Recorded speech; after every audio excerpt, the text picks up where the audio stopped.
Hello everyone, and welcome to our food preservation series. I'm Aubrey Anderson, and I work for the Quapaw Nation here in Oklahoma.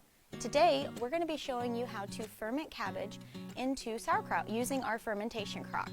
The fermentation process for sauerkraut is quite simple actually. It only includes two ingredients, that of your fresh cabbage and your non-iodized salt. I'm going to try to stick to a pickling salt that is non-iodized because iodine can actually kind of alter your fermentation process a little bit. You're also going to need a cutting board, a big kitchen knife, preferably a good sharp one, that way you can cut through your head of cabbage easily and efficiently.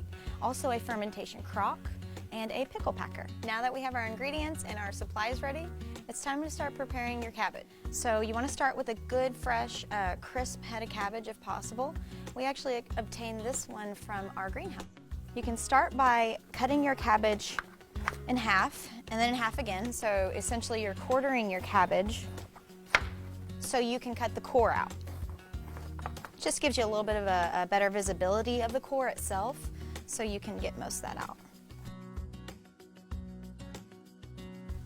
As you are cutting your cabbage, you want to take into account the weight of your cabbage, whether you weighed it at the store before you came home, or you have a kitchen scale.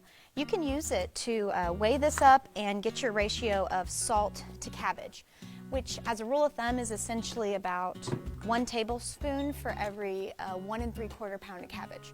We've already pre-weighed and pre-measured this head, so we already have our salt ready to go. Once you do have your cores cut out and your quarters ready, you want to start to slice it lengthwise along the edge, crosswise actually, rather, thin as possible. The thinner you cut your cabbage, the quicker your fermentation process is. So if you do cut it a little bit thicker, no worries. You can just add a few days to your fermentation process just to ensure that it is complete. Now how this cabbage is converted into sauerkraut is through a lacto-fermentation process. And with lacto-fermentation, the natural bacteria actually convert the sugar in your vegetable into a lactic acid, which is what gives your sauerkraut that pungent, sour taste. If you need to, for cutting space, you can transfer your cabbage into your large mixing bowl.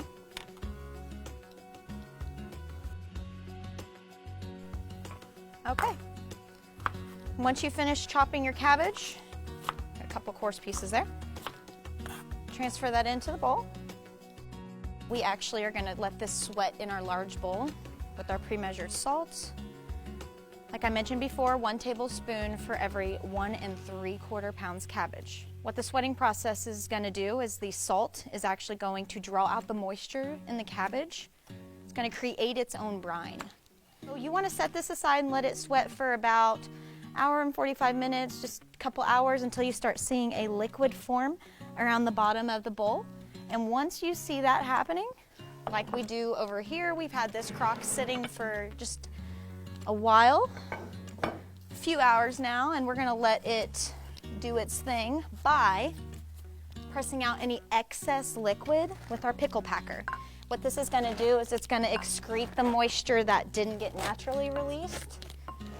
I'm starting to create a layer of fluid over the top of my shredded cabbage. It is one of the most important parts of the fermentation process because you do want that liquid to sit at least 1/4 of an inch over the top of your cabbage. You can actually weight it down further with some fermentation crock weights, which I have behind me. They look like this. They actually make up the circular structure of our fermentation crock, so you can place them down in as such. If you would like to place cabbage head leaves, like the outer leaves of your cabbage, you can place those on top of your cabbage and then place the crocks on top of that.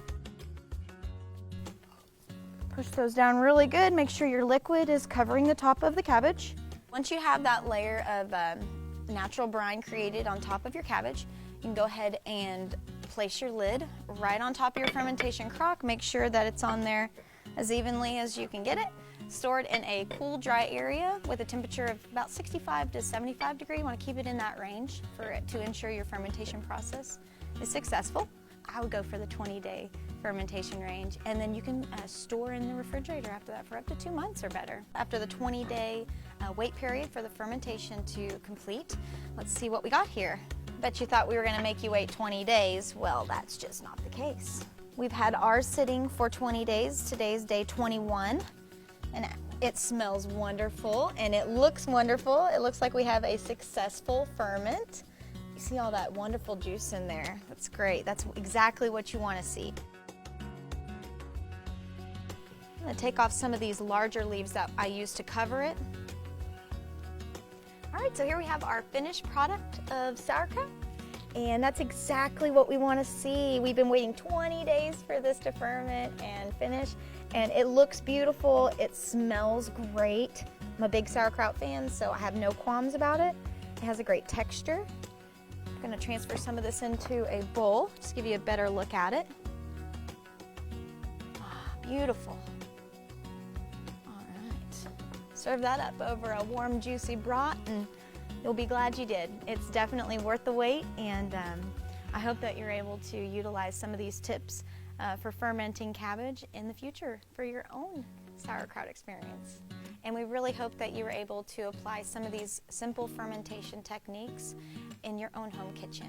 So thank you again for supporting us, and if you're interested in renting any of our food preservation equipment, you can check us out on our Facebook page at Quapaw Farmers Market, and we hope to see you again soon.